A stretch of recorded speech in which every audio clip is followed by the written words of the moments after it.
Hi, I am Bella. I am your change master of today's subject, Sales to the Dream. And, if you think, what a funny title, don't worry, you will get the message. In 2022, sales is a world of difference from 2000, not even considering the comparison with 1980. The whole commercial landscape has changed. And, apart from digital revolutions, social media and, for example, the pandemics, had a major impact on communications and sales in particular. One thing never changed though, and that is the need from customers for products and services.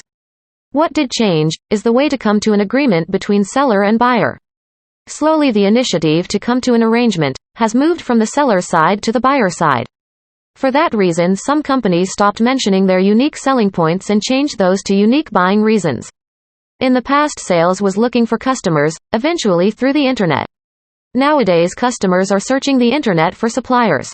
Where in the past salesmen had to work hard to be selected among the preferred 3 suppliers being allowed to make an offer, nowadays the buyer has pre-selected 3 suppliers, and asks for a proposal straight away. The new game for sales is, get back the initiative.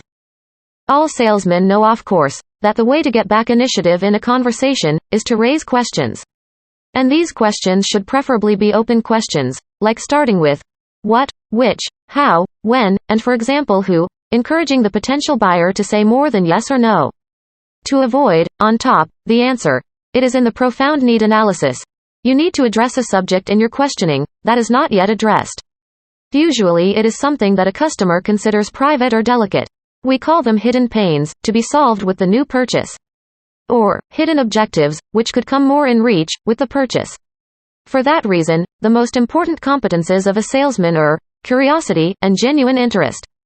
The only way to act genuinely curious and interested is by raising open questions and digging in deeper. If you did the right job, you may have figured out what pains were preventing the buyer from realizing what dream. If you did a better job, you also figured out what the buyer's strategy is to realize his or her dream. By knowing the buyer's strategy to realize the dream, you can figure out to what element of the strategy your product or service contributes, and probably also what extra value your product or service provides for the other elements. By mentioning the contributions of your product or service to the dream of the buyer in your final proposition, your purchase price mentioned in your proposition will be looked at from a different perspective by the buyer. Instead of looking at a cost, the buyer will look at it as an investment for the future, and, can the buyer afford this investment to his dream? So, if you are capable of figuring out the obstacles and needs for customers to realize what they are dreaming of, and if you are able to contribute with your services or products to that dream realization, you will be number 1 on the list of the buyer, and ready to collect your next sales order as an buyer's investment to their dream. Good luck in doing so, and hopefully see you again in another session of 4Change.